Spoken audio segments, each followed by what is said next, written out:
এভাবে কি আপনারাও রান্না করে খান আমার মতো? অবশ্যই কমেন্টস করে জানাবেন। আসসালামু আলাইকুম সবাইকে। আজকে রান্না করেছিলাম হাতে মেখে পাবদা মাছ, তারপর মাছটাও ভাজি করেছিলাম। আর ছিল শুটকি, শুটকি দিয়ে রান্না করেছিলাম আলু, তারপর ঝিঙ্গা, কাঁঠালের বিচি দিয়ে।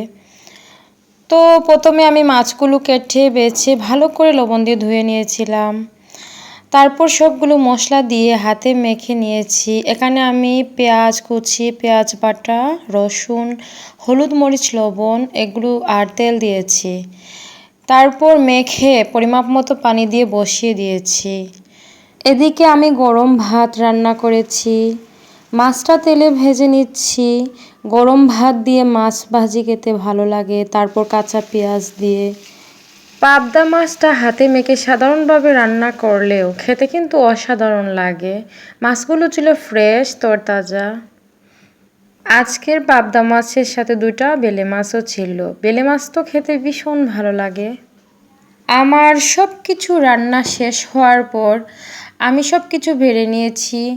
এদিকে মাছ ভুনা, গরম ভাত, পেঁয়াজ কেটেছি, পাবদা মাছ তেলে ভেজেছি, আলু, ঝিঙ্গা, কাঁঠালের বিচি দিয়ে লটকা শুটকি দিয়ে শুটকি তরকারিটা রান্না করেছিলাম। আমি ভাগ্যে বিশ্বাসী, অল্পতে খুশি। আমার আল্লাহ আমাকে যা কিছু দিয়েছেন আলহামদুলিল্লাহ, আর যা কিছু আমার কাছ থেকে কেড়ে নিয়েছেন তাতেও আলহামদুলিল্লাহ। মাছটা কিন্তু দেখতে যেমন লোভনীয় হয়েছে, খেতেও অসাধারণ স্বাদ হয়েছে আলহামদুলিল্লাহ।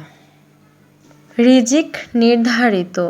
দেখবেন আপনার জন্য যা কিছু বরাদ্দ তা কোনো না কোনোভাবে, কোনো না কোনো সময়ে, কোনো না কোনো উপায়ে আপনার হাতে পৌঁছাবেই।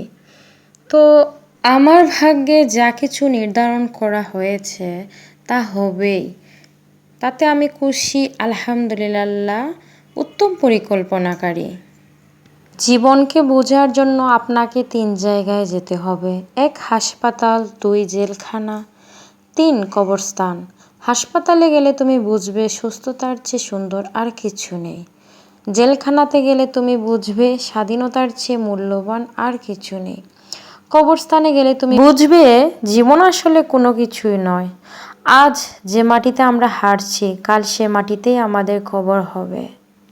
পুত্রকে চেনা যায় বিবাহের পরে, কন্যাকে চেনা যায় যৌবনে, স্বামীকে চেনা যায় স্ত্রীর অসুস্থতায়, স্ত্রীকে চেনা যায় স্বামীর দারিদ্রতায়, বন্ধুকে চেনা যায় বিপদে, ভাইকে চেনা যায় লড়াইয়ে, আর সন্তানকে চেনা যায় বাবা মা বৃদ্ধ হলে।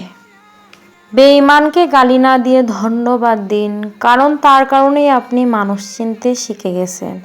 সবচেয়ে সুন্দর প্রতিশোধ হলো কারো প্রতি কোনো রাগ, অভিযোগ, অভিমান না রেখে তাদের ভুলে যাওয়া।